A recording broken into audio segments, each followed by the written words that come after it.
Welcome to the Reality Revolution. I'm your host, Brian Scott. And today we're going to talk about recognizing and following your hunches. The other day in my Facebook group, somebody had asked, they had always listened to their voice and it's always wrong. And they were very frustrated. They were trying to listen to that inner voice. I talk about it all the time on my podcast, listening to your inner voice, listening to your hunches. But oftentimes we're listening to the wrong voice. How do we correctly listen to our intuition so that we get the right information? In her particular case, it was all coming from fear. And she knew that somebody had done something wrong when they hadn't. And it was very frustrating for her when she realized that she was wrong. When we discussed it, we realized that all of it had come from fear and paranoia. So a lot of times when people ask me, is this intuition correct? The first question I will ask, is it coming from love? But this deserves a further and deeper understanding of how to follow your intuition. I have another episode that is on intuition, and I recommend that you listen to that. We're going to go over several different authors, everything from reality transurfing to Harold Sherman and several others, to get a better idea of how to use our intuition and recognize our hunches. The idea of following your intuition is incredibly important when you understand the many worlds theory, the idea of parallel realities. In some reality, something could have happened, and your heart is aware of it.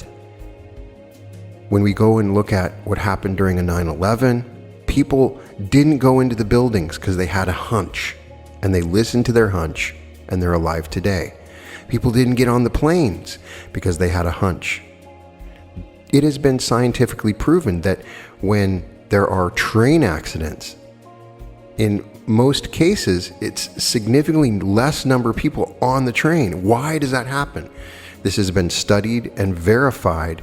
Why is it when there are major events that happen, less people are involved? Oftentimes, they're listening to a hunch. So I wanted to go into this deeper so you understand what's happening and how you're getting information so that you can discriminate. And there's going to be some exercises that we can go over to help you follow your hunches. Because once you understand your intuition and start to listen to the correct hunches, then your whole world will change. The first thing to understand is the transurfing model is a really good place to start to understand how intuition works. The concept of the alternative space is a beginning place. The alternative space, as Zealand describes it in his book Reality Transurfing, is an information field or energy matrix, a template for what things could be like that exists right now. There is an information field that exists right now all around you that tells you what things could be like. So when a sector of the matrix is lit up by an energy that has the same resonance, that part of the template is transformed into actual physical reality. So in the energies around you, there is a template of alternatives flow and alternative space of possibilities in your future. And then energy lights up that sector, and then we experience it as a reality. The question is whether the information held in the matrix can be used whilst it exists in its intangible form. Can we understand this intangible energy that is there telling us what could happen, what alternatives are available to us, what potentials exist? You could say that we are using this information on an everyday basis. The conscious mind might not be able to read the information held in the alternative space, but the heart and the subconscious mind can access it directly. This is where premonitions, and intuitions, and hunches, and prophecies, inventions, and works of art actually originate. The conscious mind sources information, both by interpreting data from the external world and by receiving it from the subconscious via intuition. Put bluntly, the data recorded in the information field represents truth in its purest form. It represents objective information, undistorted by interpretation. When truth passes through the filter of the mind, it becomes an interpretation, or i.e. knowledge. All living beings have their own way of interpreting the truth. A chicken, for example, sees and understands the world very differently to a human. Even different people will see and understand the same thing in different ways. And as a result, knowledge is a more or less distorted representation of the truth. The data contained in the information field exists in the form of a complex energetic structure according to the transurfing model. The field is a record of everything that causes matter to move in accordance with the laws of nature. Initially, data from the information field is received by the subconscious, the soul, and then the conscious mind or reason translate it into word and symbol. This is how any innovation is brought to life, through our imagination, be it a new genre of music, a work of art, or anything that a person could not have seen or understood directly. Intuitive knowledge and premonitions are received in the same way. This explanation might be a little perturbing or hard to accept. Can it really be, you ask, that the mind is incapable of creating anything new independently and is actually drawing on data from an external source or information field? Perhaps it is too categorical to say that the mind can never create anything new according to the transurfing model. The mind can build a new object or solve a problem using knowledge of objects and logical constructions that it already is familiar with. In other words, the rational mind can build a new house, but only from old bricks. It can construct something using ideas that have been made accessible to the conscious mind previously, but it cannot directly access information that is fundamentally new. So the idea to understand is that your mind only has access to your memories, understandings, and learnings from the past. New ideas don't come through your mind. They come from this alternative space. Scientific discoveries are not made as a result of logical reasoning, so much as from an aha moment or hunch, when knowledge seems to come from nowhere. The same goes for genius inventions. Good music just comes to the musician. It is not created via the intelligent choice of notes. Works of art are created as a result of inspiration, not professional and technical skill. A picture that from a technical point of view has been executed perfectly will not necessarily be proclaimed a work of art. The special quality that makes something a work of art lies beyond the realm of technical execution. Poetry that has the ability to touch your heart is not written by the process of choosing rhythms, but comes from the depths of the poet's imagination. Creativity based on inspiration and insight is totally different to something produced by the rational mind. It is only later that a product of true creativity becomes an attribute of the mind. The mind may be capable of making a perfect copy of an old work of art, but it is incapable of creating a new one. The mind analyzes data receiving from the information field by the subconscious and endows it with this symbolic form, producing a painting, a melody, a poem, mathematical formula, etc. We do not yet know how the subconscious accesses the field, but we can witness the access. Clairvoyants, for example, are capable of perceiving events that have taken place in the past, have not yet taken place, or are happening somewhere beyond our field of vision. As we cannot yet explain the mechanism for such things, we refer to them as paranormal phenomena. Not wishing to reveal their importance, the pendulums of fundamental science refuse to take such phenomenon seriously. However, the fact that we cannot explain them does not stop them from being real or justify the tendency to dismiss them out of hand. There are people who are capable of seeing events in the information field as clearly as if they were witnessing them in the material world. People like this are capable of attuning to manifest sectors of the alternative space.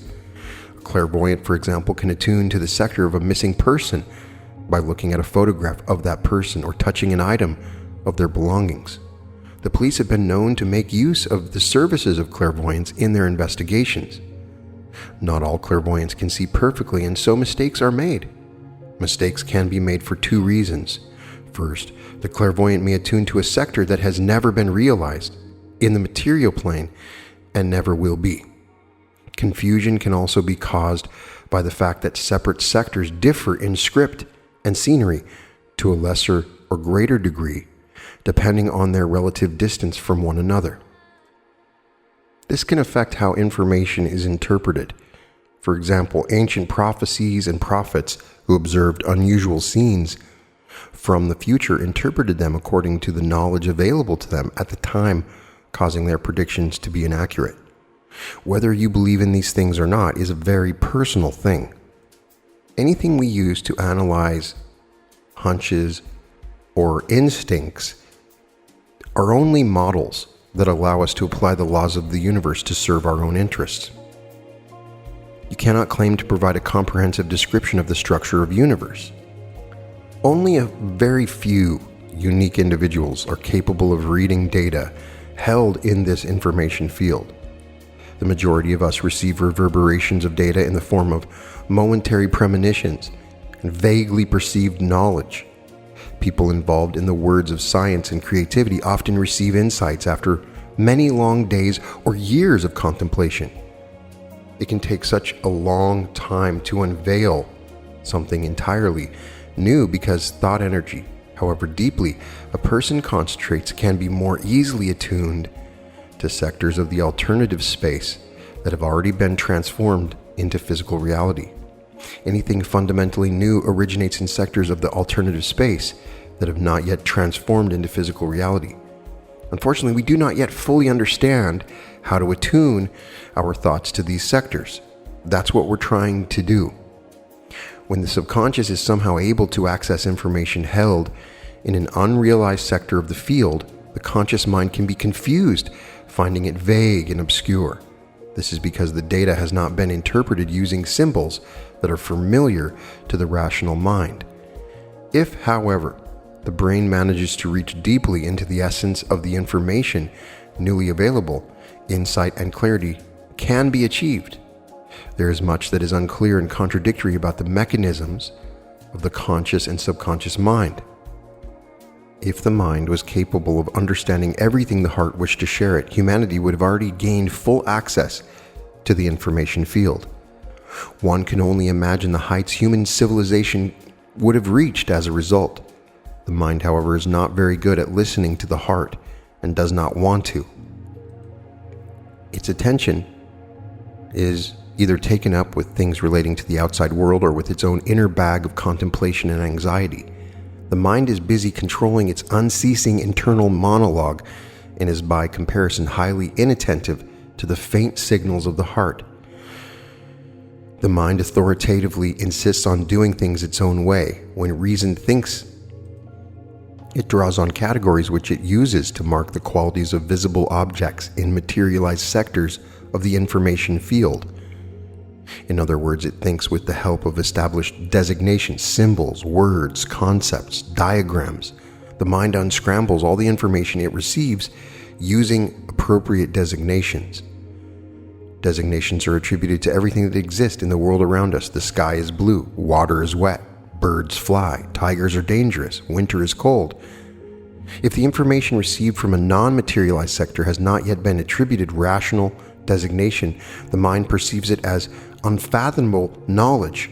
If new designations can be introduced, or if it can be explained within the context of conventional references, then a discovery is made. It is always extremely difficult to find designations for new knowledge. It is like when a person hears music for the first time, a type of information expressed in the form of a sound. When a person hears the music, their mind receives the information it carries.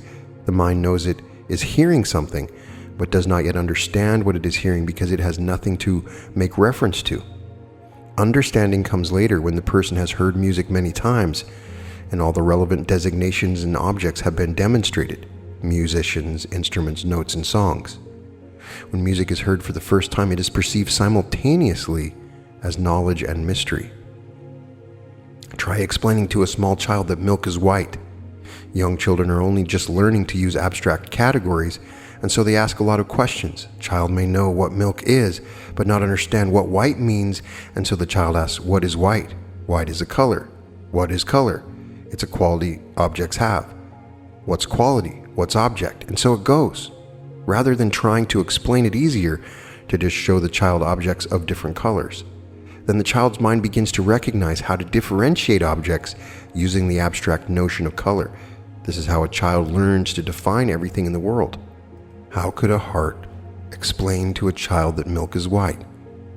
Ever since the mind began thinking in terms of abstract categories, the connection between the heart and mind gradually atrophied.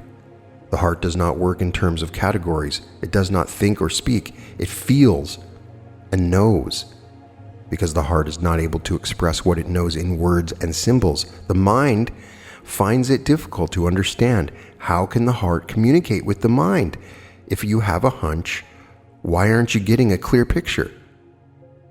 How can it communicate with the mind if it has discovered something in the alternative space that does not yet exist in the material world? The mind is always busy with its own chatter. It has a logical explanation for everything and is constantly trying to control information. It picks up on vague signals from the heart which it is not always capable of defining with the help of categories. The vague feelings and knowledge signaled by the heart are drowned out by the vociferous thoughts of the mind. When control over the mind is released, however, intuitive feelings and knowledge can break through to consciousness. The signals of the heart are conveyed as an ambiguous premonition, which we call the inner voice. In moments when the mind is distracted, it allows you to experience the feelings and the knowledge of the heart. This is what Zeeland refers to as the rustle of the morning stars. The voice without words, reflection without thought, and sound without volume. When you hear this music, you know that you have understood something, but it still has an elusive quality. Do not think so much, feel and listen to your intuition. Everyone knows what intuition is. Everyone has sometime had the feeling that someone is about to arrive just before a visitor appears at the door. Has had the feeling that something is going to happen and then it does. Or has had the feeling that they simply know something that requires no explanation. The mind is constantly generating thoughts and voice of the heart. It is literally drowned out by the thought churn, making it difficult to access intuitive knowledge. Why is it all these new thought authors emphasize going into the silence? It's to shut your damn mind up and listen to your heart. If you stop the train of thoughts and simply contemplate the emptiness, you will hear the rustle of the morning stars, the inner voice that has no words. The heart could provide answers to many of our questions if only we could hear its voice. It is quite difficult to deliberately attune to unrealized sectors of the information field and to force your mind to listen to what the heart is trying to convey. So we will begin slowly. That heart has two quite differently discernible states, comfort and discomfort. The mind has designations for these states. I feel good and I do not feel good. I feel confident and I am anxious. I like it and I do not like it. At every step we take in life, we have to decide whether to do one thing or another. The thing we call life emerges when parts of the alternative space are transformed into physical reality. Depending on our thoughts and actions, one sector or another is realized on the material level. The heart has access to the information field, and somehow the heart is given to see what lies ahead in as yet unrealized but impending sectors. When the soul has set its sights on a sector that has not yet been realized in the physical, it knows what to expect and whether it will be a pleasant or unpleasant experience. The mind interprets these feelings as vague sensations of inner peace or the lack of it. The soul often knows what lies ahead and tries patiently to communicate what it knows to the mind, but the mind hardly hears the voice or attributes very little meaning to the vague premonition. The mind is hooked by pendulums, preoccupied solving problems and convinced by the reasonableness of its actions. The mind takes resolute decisions guided by logical reasoning and common sense. As we know, though, sensible reasoning is no guarantee of an ideal solution. Unlike the mind, the heart is rarely mistaken because it does not think. It feels and knows. How often do we hear people claim post factum, "I knew nothing good would come of it"? The task is to learn to interpret what the heart is trying to communicate to the mind at the time a decision is being made. It is not difficult. All you have to do is instruct your inner guardian to pay attention to your inner state before making a final decision. The inner guardian is an idea that is mentioned in transurfing. You personalize a guardian state, somebody in your mind that is watching your thoughts, that you can use in a sort of a way to personalize your subconscious in some ways. Your mind is usually trapped by pendulums or absorbed with the job of solving various problems. To hear the rustle of the morning stars, it is enough to simply remember to note your inner condition. It sounds quite banal and commonplace, but it works. The only problem is in paying attention to your feelings and sensations. People tend to be more inclined to trust arguments based on reason than their own feelings, and so have forgotten how to pay attention to their own inner condition and the feeling of integrity that inner peace gives. In the moment of considering a possible solution to a problem, the mind is guided by sensible reasoning, not by feelings. In fact, the moment of decision-making, the mind is unlikely to even notice that there are such things as feelings. If, however, you've been able to remember, then take the next step and note, what are you feeling? There might be something about a situation that puts you on your guard or worries you. There might be something you do not like about a situation. Once you have made a decision, ask the mind to be quiet for a moment and ask yourself how you feel about it, good or bad. Then imagine having made a different decision and ask yourself the question again, how does this make me feel, good or bad? If you cannot pick up on a clear feeling when you do it, this suggests your mind is still not very good at listening. Instruct your inner guardian to alert you to your inner state more often. On the other hand, it may be that the question itself is ambiguous, in which case it is better not to make a decision based on vague information. In this case, you can rely on the judgment of your mind or simplify the question. If you get a clear sense of yes, I feel good about this, or no, I do not feel good about this, then you have clearly heard the rustle of the morning stars. Now you know the answer to your question. It does not mean that you will necessarily act according to the dictates of the heart, for we are not always free to act as we wish we should, but at least you will know what to expect from a sector which has not yet been transformed into physical reality. There's another writer that we're definitely going to explore further on the reality revolution, named Harold Sherman, who wrote a number of wonderful books and explored recognizing your hunches and understanding them. And he wrote many books. He was famous for a book called Thoughts Through Space, where he conducted an experiment testing on whether or not he could send thoughts. And it's very interesting, and he tried to scientifically prove this. And he wrote many books: Your Key to Happiness, How to Know What You Believe, How to Picture What You Want, Your Mysterious Powers of ESP. He first talks about this in his book a little bit of how to make ESP work for you. And there's a story given where he was in this room on the second floor of his family home in Michigan. And the room faced west and the sun was setting. And like normal, he went to turn on the switch on the light. And as he reached, he heard a voice, "Don't turn on the light." This was unexpected, and later somebody ran in who had been going door to door saying, "Don't turn on the light, there's a high voltage wire down across your line outside." And in that moment, he theorized that he had heard the thoughts of this person.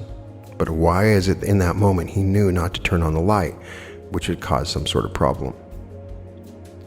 He writes a chapter on recognizing and following hunches, and explains, a hunch is a sudden feeling or impression which comes to you from the intuitive level of your consciousness, or the heart, as Zealand refers to.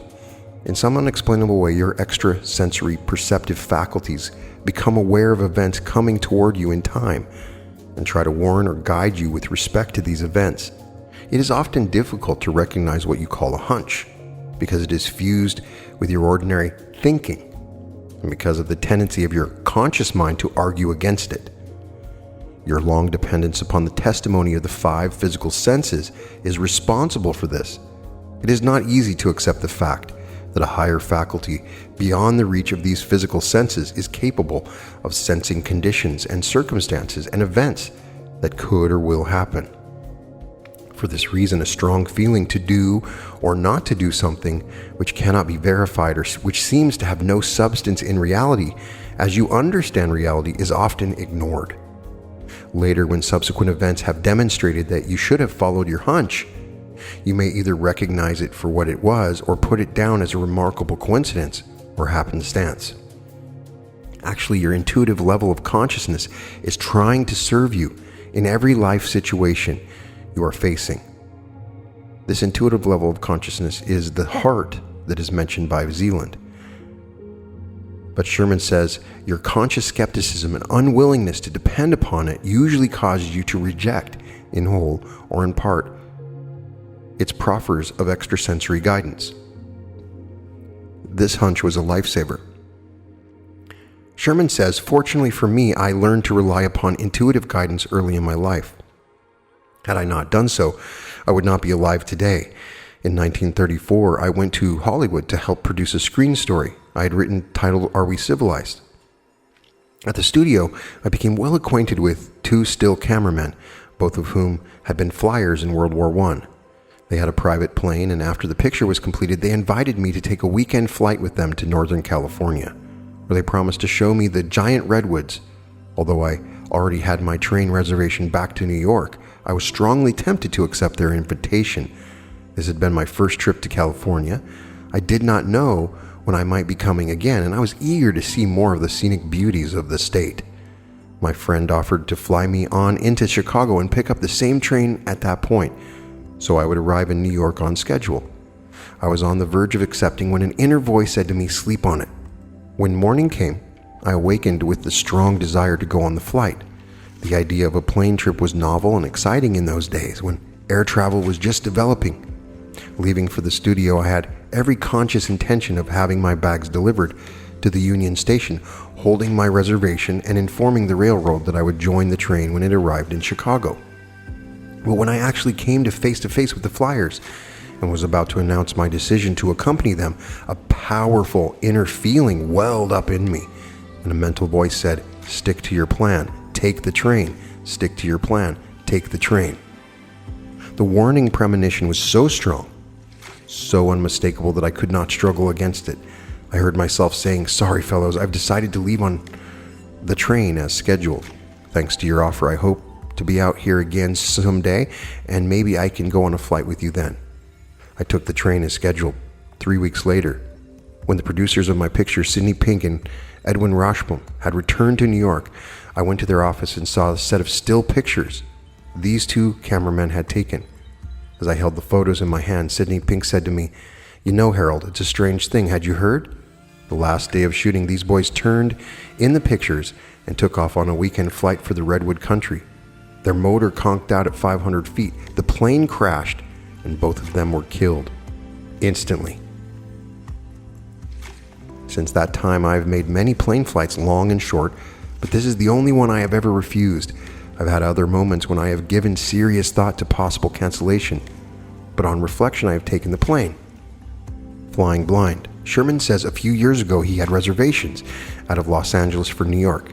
Sherman explains, as I checked in for the flight, the United Airlines clerk asked me my weight. I kiddingly inquired if the airline was now charging for the weight of the passengers along with the excess weight of the baggage. He said no, but that Idlewild Airport in New York was fogged in, and that the plane was taking on an extra load of gasoline so it could remain in the air longer if landing conditions were not favorable. He explained this was just a flight precaution, as sometimes planes had to fly on to Philadelphia or Boston when New York was zeroed in. I went out to the gate ready for boarding. It was to be a night flight, and a group of anxious passengers were discussing the situation. Members of the plane crew were moving some of the freight under directions of an official who had a tabulated sheet of passenger weights in hand. I don't feel any too comfortable about this, one man said to me. I can just as well wait for another flight. He canceled. His decision influenced several other passengers and they left the gate. I went off by myself where I could be alone with my thoughts and asked myself, is it going to be safe for me to take this flight? I shut my eyes, stood quietly and waited for an intuitive answer. Mentally, I seemed to see New York enshrouded with fog, but the feeling came to me that we would come down through it without trouble. The instant I got this feeling, I acted upon it before my conscious mind and my possible fears or apprehensions could talk me out of it. Presenting my ticket at the gate for processing, I boarded the plane. We had a beautiful night flight, but 3/4 of an hour out of New York between 6 and 7 in the morning, we ran into a predicted fog. It was pea soup and we flew blind until we were over the city. We came on, instruments, and we felt our way down until we emerged under an extremely low fog ceiling and leveled out for a perfect landing. But 10 minutes after we were on the ground, the fog descended to the ground level and conditions became zero. All landings were suspended and flights diverted to other cities. Our flight from Los Angeles was the last one to get in under the fog blanket, and the weather remained bad for 24 hours thereafter. It has been my practice for some years to suggest to my intuitive level of consciousness that I be guided to do the right thing at the right time and warned of anything. I need to know for my protection or the protection of my loved ones. As a consequence, I have often been served in time of impending difficulty or crisis, as I was on this occasion. You too may employ this method with profit. You will have to train yourself to control and to put aside your natural fears and apprehensions so that they will not color the genuine intuitive impressions that are trying to get through to you. The feeling in consciousness of a real impression is different from that of a fear or an apprehension. And with practice, you will be able to discriminate between these different feelings and to recognize a genuine hunch when it comes. Then you must school yourself to have the courage and resolution to act upon that hunch. This is the most difficult step of all. It may on occasion bring some scoffing or ridicule from friends or loved ones. When you quietly declare, I feel or don't feel, as the case may be, like doing this or that at present. It is impossible to explain a hunch or even to support it. If it is a real hunch, it will prove itself in due course of time. But because it deals with things which are beyond the physical in time and place, no one but the person receiving the hunch is equipped to judge it or to elect to take action regarding it. There are times, too, when your reception of a hunch may not be entirely accurate. Here is one such instance which happened to me. It concerns another plane flight. Sherman says, I had reservations on an afternoon flight from Los Angeles to San Francisco. When I was to deliver a lecture that evening, as I strapped myself in the seat, preparing for takeoff, I received a sudden impression that one of the motors was going to catch fire in flight. I saw in my mind's eye the fright and excitement such an occurrence would arouse in the passengers, and I wondered if this impression was being given me so I could leave this plane at the moment and possibly escape a fatal crash. But as I reviewed the impression in my mind, I got the feeling that whatever happened, no harm would befall me. The uneasy feeling immediately left, and I sat back relaxed. We were on our way to San Francisco, with all going well, when this feeling of great apprehension returned. This time I felt the flame out of a plane's motor was imminent. I left my seat, walked forward to the lavatory, stepped inside, and looked out at the two motors from this vantage point. They were functioning smoothly. Since nothing happened, I was impulsed to step across the aisle into the other lavatory and observe the motors on the other side of the plane. This lavatory, however, was occupied, and after I stood in the aisle a few moments, the feeling of terrible uneasiness departed, and I returned to my seat. The flight to San Francisco was complete without incident, but I was incredibly troubled in my mind. The impression had felt just as genuine to me as any of the many others I had received. Why had it apparently been so totally wrong? It was not until morning came with the morning paper that I had the answer. Across all the columns of the San Francisco Examiner was the heading, Pacific Airlines plane crashes en route from Los Angeles to San Francisco. Motor catches fire in midair, 2 killed, 7 injured. Now I had the explanation for my impressions. This plane of a different airline had taken off for San Francisco within minutes of mine. My extrasensory faculties, in seeking to protect me, had somehow picked up the impression of what was going to happen to a motor on a plane, on a flight, to the same destination in the same time sequence. There had been such a parallel identification that I could not distinguish consciously between the two planes. I had felt inwardly assured of my personal safety, however, and this impression had been strong enough to cause me to remain with the flight. As nearly as I could determine at the precise time, I was feeling the imminence of the accident. The Pacific Airlines plane was actually in trouble and in the process of crash landing. Once this event had become a part of the past, and I was no longer associated with it, I had the feeling of relief. You can condition your intuition to work for you in any area of your life by implanting the proper suggestion in consciousness. Having done this, it makes no difference how much time elapses. Your extrasensory faculties will function as directed. The following experience will illustrate what I mean. Some years ago, the cartoonist Charles Froebel and his wife paid us a visit in our New York apartment. When they left around midnight, Charles found that thieves had broken open the door of his automobile, parked outside, and had stolen a new suit he had just purchased that day. Meditating on this occurrence that night and feeling strongly about it, I suggested to my subconscious, no one ever will attempt to steal anything of mine, but that I will be made aware of the theft in time to prevent it. I repeated this suggestion until I felt my subconscious take hold of it. Then I gave it no further conscious thought. A year and more passed. I'd become editor of the Savings Bank Journal with offices on East 42nd Street. One evening, I was asked by the publisher Milton Harrison to stay downtown to dinner for a discussion of business matters. As we were about to take the elevator, I acted on impulse, returned to my office, got a copy of the current issue of the magazine, and placed it in the inside pocket of my winter coat. I had no need for this copy since I already taken my 2 regular file copies the day before, but I responded to the urge just the same. My overcoat was undistinguished, plain gray one, similar to many others. I hung it on a coat rack in Stauffer's restaurant, some 50 feet from a table at which we were seated. I engaged in an animated discussion with Mr. Harrison during our dinner. Suddenly, in the midst of our conversation, an inner voice said to me, "Quick, that man has your overcoat." I looked toward the coat rack, just as a man had taken a coat from it, was putting it on as he headed toward the cashier's desk. There were perhaps 20 coats on the rack, and a number of them at the distance looked as though they could have been mine. But now trained to follow my hunches, I found myself on my feet, cutting through between the tables. En route, my conscious mind began to get in its licks at me. "Be careful," it warned. "If you accuse this man of taking your overcoat and he doesn't have it, you can get yourself in trouble." I weighed this warning against my inner feeling, and the inner feeling won out. As I neared the cashier's desk, the man had finished buttoning the coat and was in the act of paying his check.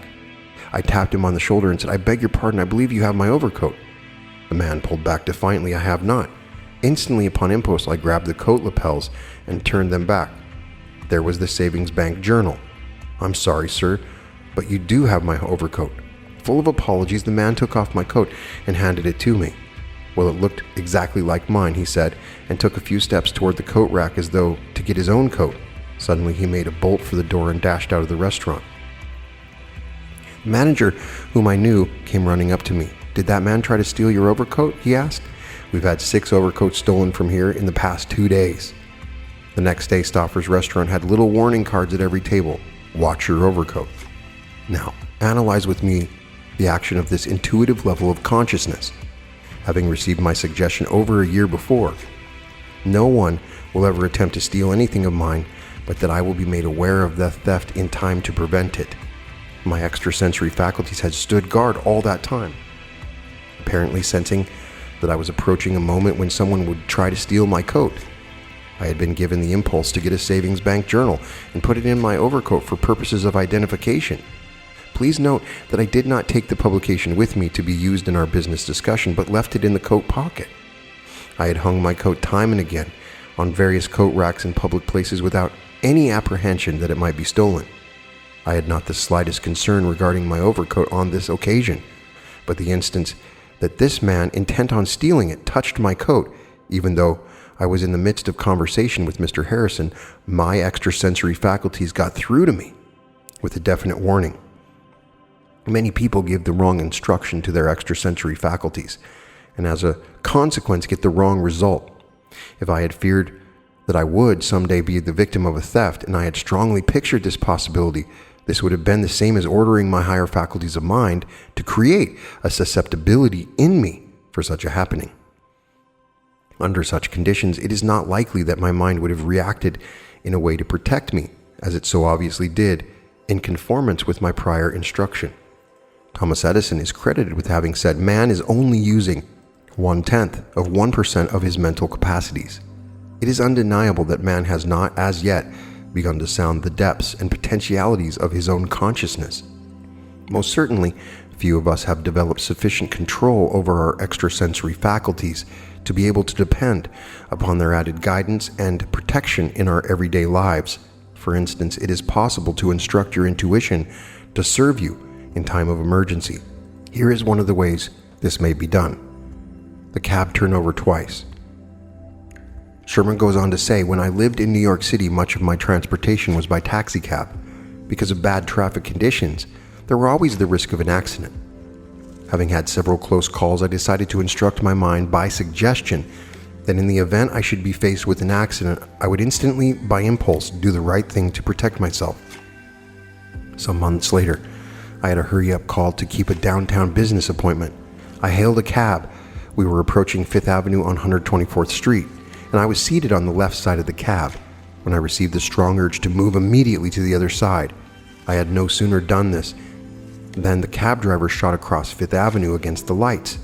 In that instant, I saw we were going to be hit by an old sedan, which subsequently was found to have been filled with heavy lead pipes. My first impulse was to grab the strap which hung beside the car door and to brace myself for the oncoming impact. But as I took hold of it, an inner voice commanded, 'Let go of that strap.' From that moment on, something inside me took over, causing me to put my arms across my face and head and double up my knees to protect my body. As I did this, we were hit broadside with such force that the cab was actually catapulted into the air. The first place it struck was on the roof. There was a shattering of glass as the windows were broken and seats torn loose. I slid around at one time back on the roof of my cab, looking up through my arms at the floor as the cab, turning over twice, hit a lamppost on the far side of the street and broke it off. The cab came to a rest on its side, and I lay amid the shower of broken glass with one of the seats half over me, having suffered only a dislocated right elbow and a bump on the head. The cab driver, when he had seen that he was going to be hit, had ducked down below the wheel and emerged with a broken collarbone. When I was lifted from the cab, spectators were amazed that anyone could have come out of the taxi alive. The insurance adjuster asked me later why I had not held onto the strap. Most people do this, according to the case histories of similar accidents. I told him I could not explain it, except to say that I had the strong feeling that I shouldn't do it, and that I rolled up into a ball instead. "That's most interesting," said the insurance man. "You instinctively did the right thing. Our records show that many passengers have clung to the straps in an accident, have made their bodies rigid, and as a consequence have suffered brain concussions, broken bones, and serious internal injuries. In quite a number of cases, there has not been too much damage to the cab, but the passenger has been badly injured or killed." It is worth observing that taxicabs no longer have these straps inside them. This probably indicates that they were considered a hazard rather than a help. I had further cause to reflect upon the miracle of my own escape when a friend, Colonel Moss of Washington, D.C., a few years later, on a trip to New York, was caught in a cab accident and killed instantly, clinging to a strap. That you may not think this case to be an isolated one, in which I just happened to do the right thing at the right time, let me report one more additional experience. On another occasion, I had taken a cab, and during the ride, the motor began to cough and sputter and almost stop. The driver fussed with choke. A cloud of fumes came out, and the cab continued on its way. This had happened infrequently before on other cab trips, with motors that apparently needed overhauling. But this time, when the motor began to act up again, I suddenly became concerned. An inner voice said to me, "Get out of this cab, quick." I said to the driver, "Pull over to the curb, please. I'm going to take another cab." The driver protested. "It'll be okay, mister. I think I've got it fixed now." The motor was still sputtering and backfiring. "Pull over," I ordered with great urgency. He swung to the curb, still objecting. I pushed open the door and jumped out. Just as I did so, there was an explosion and the cab burst into flames. The driver leaped to safety from the other side and we both watched the cab become an inferno. "I am sure glad you made me stop, mister," said the driver as a fire engine arrived. There may be times when we overrule our intuition or do not recognize its attempts to make us aware of something we need to know for our own good. But having had many evidences of its service in my behalf, I'm constantly trying to help it better its performance. There is still another area of life experience in which your intuition can serve. It comes under the heading of what I call your ability to synchronize your movements in time. Most of us waste a tremendous amount of energy each day because we have not learned how to be at the right place at the right time, doing and saying the right things. This may seem like a big order, and it is, but few of us have discovered the great value of mentally preparing for each day's activities and thus giving our intuitive level of consciousness an opportunity to work with us. Again, Sherman illustrates a strange encounter. On a business trip to New York some years ago, Sherman says, I needed to get in touch with Paula Stone, one of the daughters of the late Fred Stone, great musical comedy star of the past generation. I had forgotten her married name, and her own name was not listed in the phone book. It was reported that she had gone to London, but somehow I felt she was still in New York. Each night as I checked over my business appointments for the following day in my hotel room at the Astor, I pictured myself running into Paula at some time during my few days stay in the city. Only one day remained before I was scheduled to depart, and I still had not met her. At noon on this last day, Mr. Christie, an editor on the staff of my publisher's Prentice Hall, phoned to tell me that he would be late to a luncheon appointment.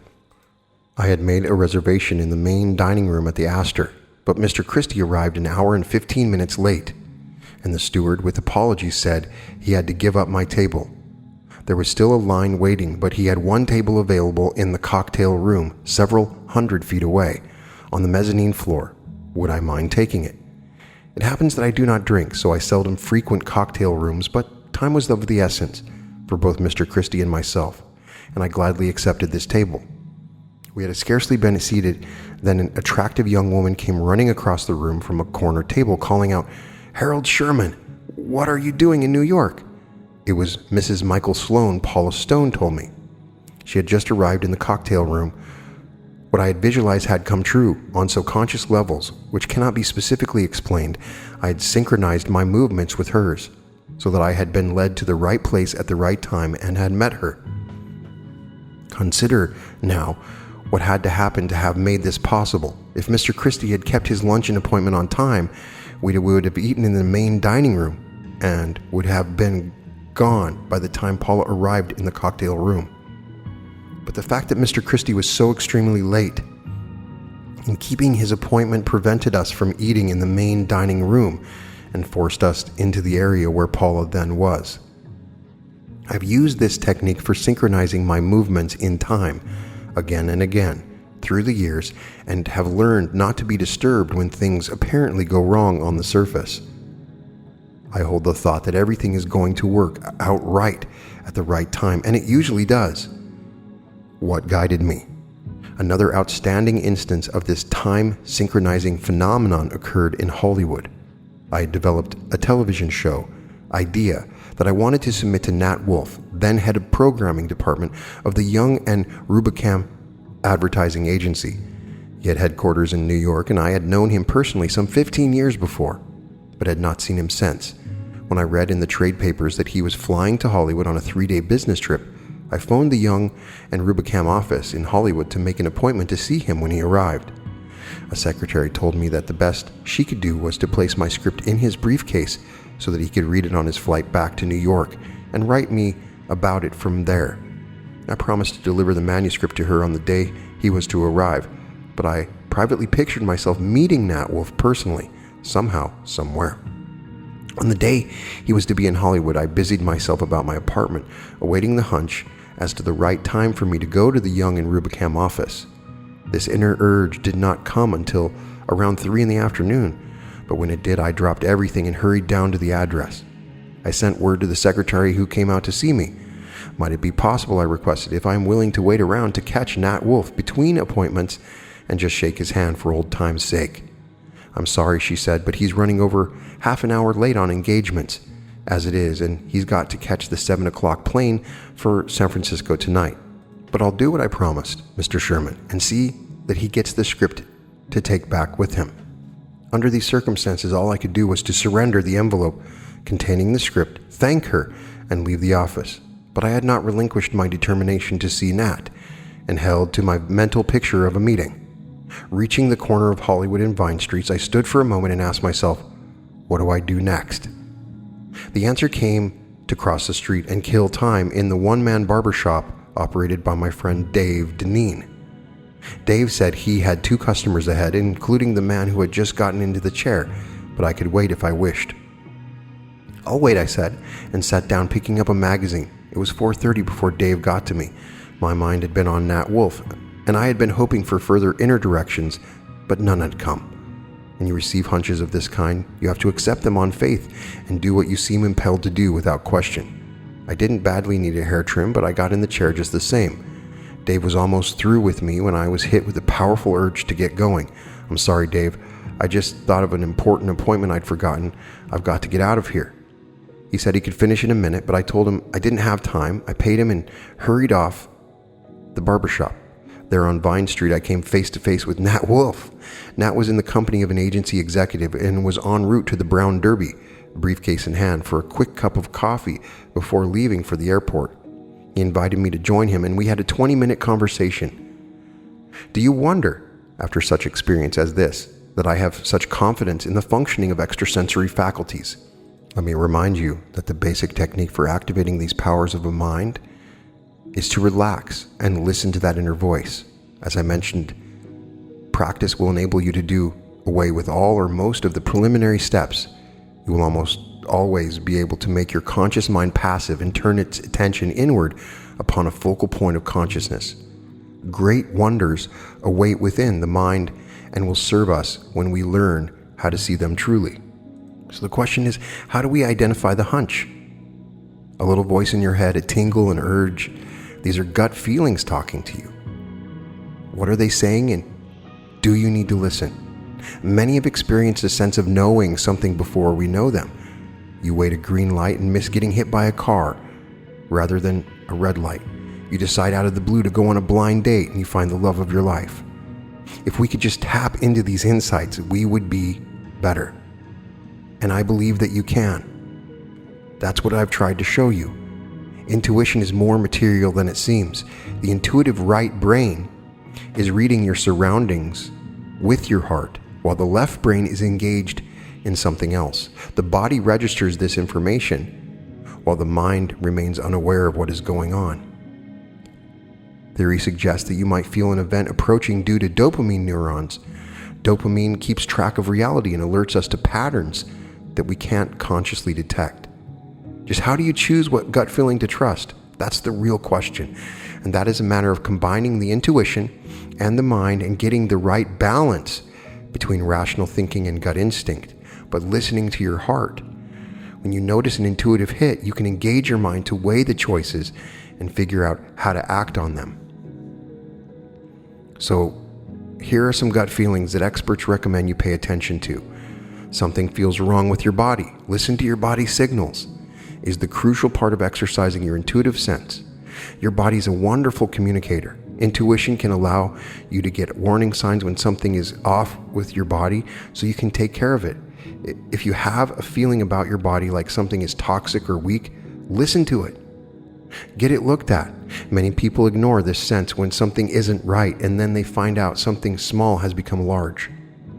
Physical symptoms have symbolic values. If you are near someone and your energy level goes down, don't ignore this intuition. Sleepiness can mean that you are near an energy-draining circumstance or person. It might be your body's way of telling you that the conditions are draining your energy. If you stay in this situation that makes you feel depleted, it can lead to situations where you become stuck, anxious, and depressed. Pay attention to any physical sensations that happen suddenly during an interaction. You might get a burning sensation in your stomach before deciding not to get in a cab as we see here, and moments later the driver gets arrested for theft. You can feel intuitions in most parts of your body. Most feel them in their stomach or chest. The stomach is more common since the intestine house, the entire nervous system referred to as the second brain. You feel like you're in danger. The feelings you get from someone in the first 10 seconds you meet them is an ancient biological wisdom. Early humans that could detect quickly if a stranger was a foe or friend had a better survival rate, and their descendants could read emotional signals in other spaces instantly. Since social conditioning can help create beliefs, and these beliefs can produce impressions and decisions that are flawed, check your gut feelings with your rational mind when you can, and there are ways you can take care of what feels like warnings. If you feel you can't trust someone, you need to pay attention to that feeling.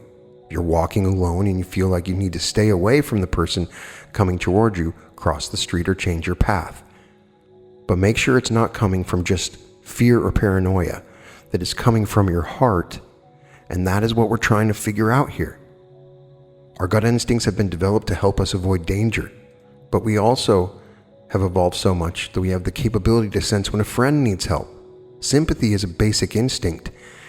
This is why evolution gave attention to the parts of the brain that make us think about other people's feelings. Evolution has enabled you to be able to read faces and signals, so you don't have to wait to be asked before you reach out to help. It's interesting because beginning golfers do better when they think about their putts. Experienced golfers do worse when they start thinking about what they are doing. Rational thinking does serve when we're beginning something, but experience will lead to instincts that are natural, and that's when we trust our guts, and that's when we trust our natural instinct. It can be trained into us. When you get tempted to think too much about something that you know how to do, try some distraction. When your yoga instructor call out that dreaded pose that eludes you, say the alphabet backward or sing your favorite song to yourself. Engage your mind with something else will leave your instincts free to do what they do. When your intuition says that you have found someone or something that is right for you, the choice will become very easy. It will feel good, and it won't feel like you're forcing anything. When you need to make a large decision that will have lasting repercussions, you need to let your gut decide. Check out my episode on how to make a decision for a deeper discussion of this process. Carlos Castaneda tells us how his teacher Don Juan insisted that the essential feature of the spiritual path was shutting off the internal dialogue. By doing this, we disengage what he calls the first attention, or the attention of the external common sense. He says that once the internal dialogue is stopped, we stop the phenomenon of the world. To Carlos, he said, we maintain our world with our internal talk. We renew it, we rekindle it with life. We uphold with our internal talk. Not only that, but we choose our paths as we talk to ourselves. Thus, we repeat the same choices over and over until the day we die, because we keep repeating the same internal talk. By stopping our habitual internal description of ourselves and the world, we can open to endless new possibilities. Don Juan says that when the warrior stops the world, he must be prepared for a monumental jolt. The world of direct knowing suddenly opens to you. Psychologist Francis Vaughan says something similar, placing emphasis on the importance of a regular meditative practice. The silent mind, cultivated in many different forms of meditation, is the matrix of intuition.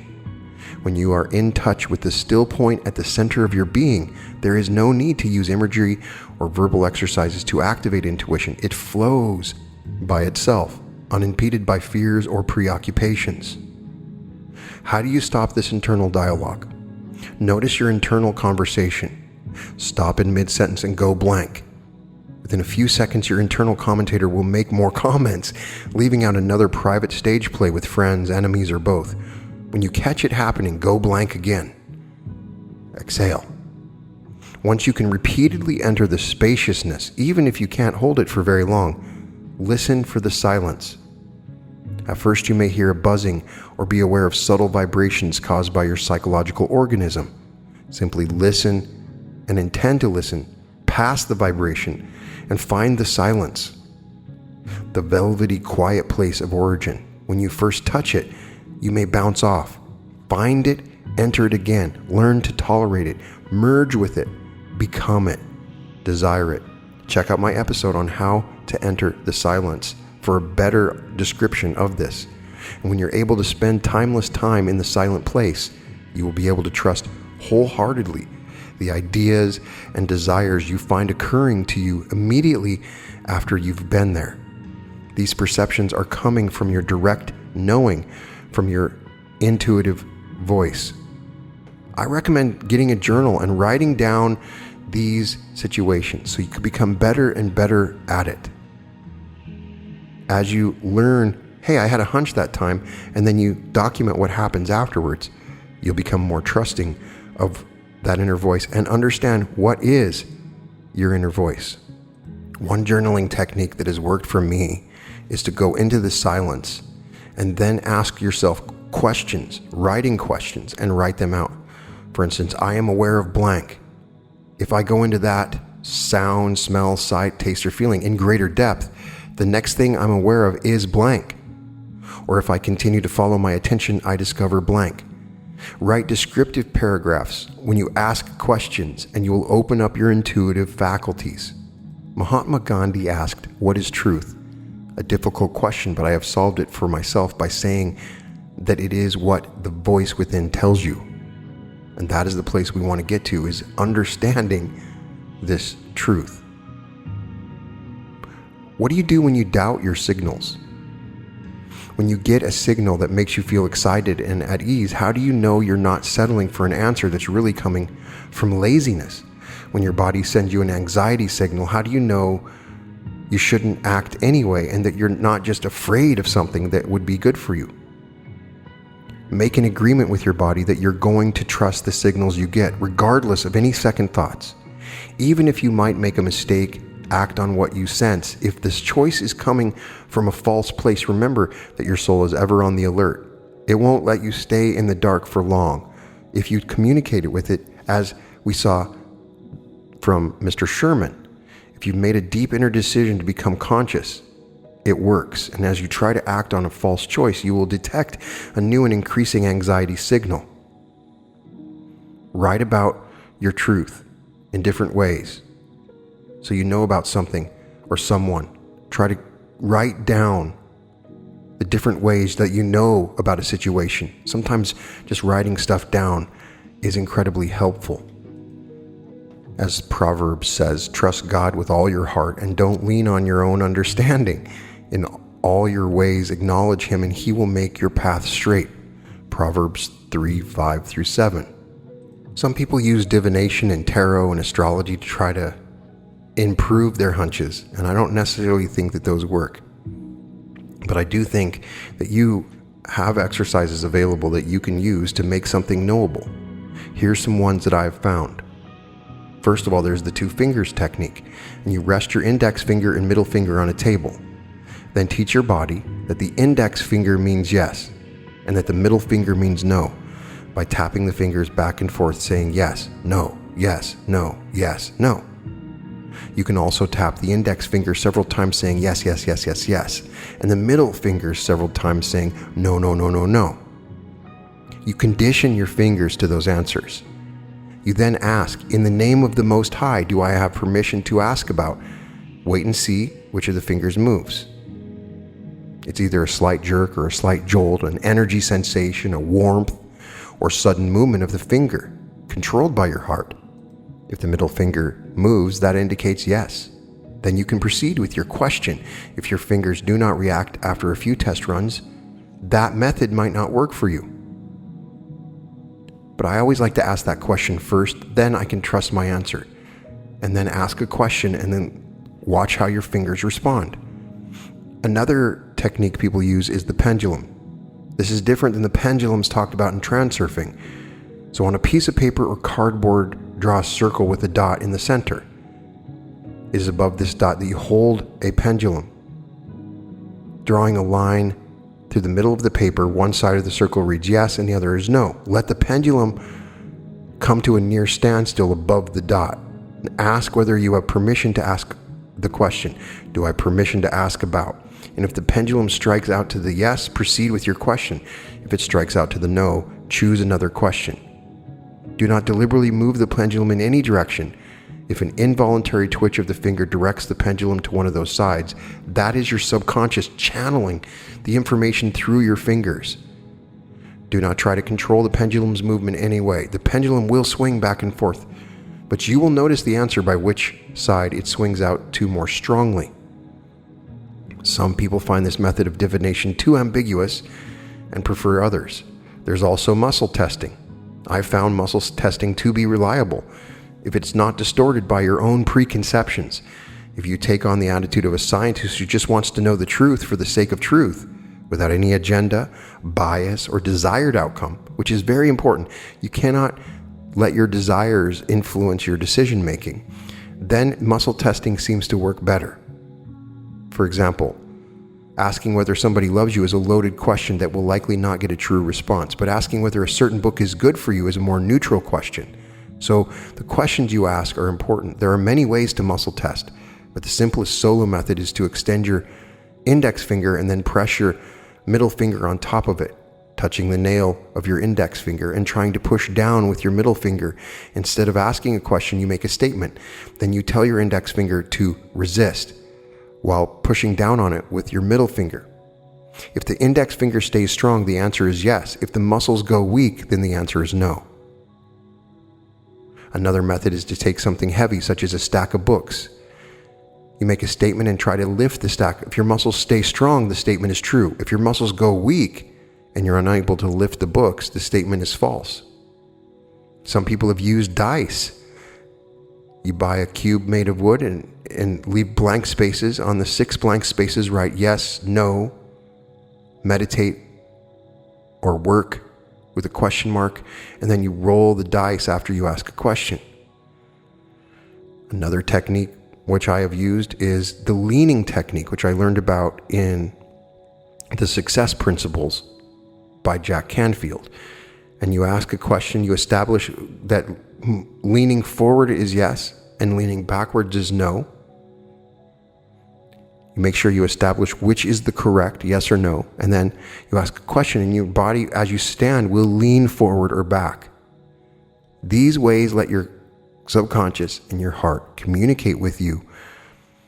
They're outside of hunches, so it's not necessarily like you're going to have a hunch, but this is a way to ask questions and expand on your hunches. Another thing you can do is just ask and let go. To me, that might be the easiest. You just ask a question and then let go. But don't become so dependent on these techniques that you can't do something as simple just looking something up. Looking up on Google or Wikipedia. You might find the answers by looking something up. So those are some different techniques that you can certainly do. If you're struggling with going into the silence, one technique that Frederick Dotson talks about in his book, Intuition Training, that has helped me is just take a deep breath and let go of everything you know and place your awareness on emptiness, on empty spaces, the space between things. This focus on the emptiness and the space between things seems to awaken that inner knowledge and awareness. But open yourself up to your intuitive mind, because it could be the means of life and death. In my own case, I talk about in my book a situation where I had a sudden home invasion, where I awoke on my couch and people were robbing my house. Didn't know I was there. And I walked up to the back door of my house and there was somebody standing there with a gun. Now my intuition told me to shut the door, which is probably not the best choice because he could just shoot me right there. But I shut this glass porch door and then he shot at me through the door, which slowed down the bullet, and the bullet bounced off my back. I listened to my intuition. What we have found through all this stuff is the intuition is what speaks first. It's the first thing that flashes in your mind. Your intuition is not going to come up 10 minutes later. And that's what told me in that moment what flashed first. You're not always going to be right, but document this, write about it, study it, get better at it. Instruct your inner guardian, as Vadim Zeland says, or instruct your subconscious to protect you in these events, to enlighten your subconscious so that you get more hunches. Make it a program within yourself, and perhaps I'll create a meditation or hypnosis program to push and guide your subconscious to do this more and more. But all these different techniques and ideas are available to you, and I want you to trust your hunches and intuition. Don't follow your fears. Listen to your loving subconscious that wants to protect and help you. Program it to guide you, and you can do so many wonderful things, and perhaps it will save your life. I'd love to get your stories of how you followed your hunches and what examples that you can give. A lot of people will be reading these comments, and if you had followed your hunches in a particular case, let us know what you did. Did you program your hunches? How did you listen to it? I think all the stories that we tell in this particular episode will be incredibly helpful to everybody that is trying to understand that inner voice and not be deceived by what is just the chatter of our mind. That is what we need to understand, and I'd love to get your stories. Let's use the comments as a laboratory. Please put a like on this video so that other people become aware of how to follow their hunches and recognize them, because this could be helpful for someone out there. It could literally save their life. All episodes of The Reality Revolution can be found at therealityrevolution.com, and welcome to The Reality Revolution.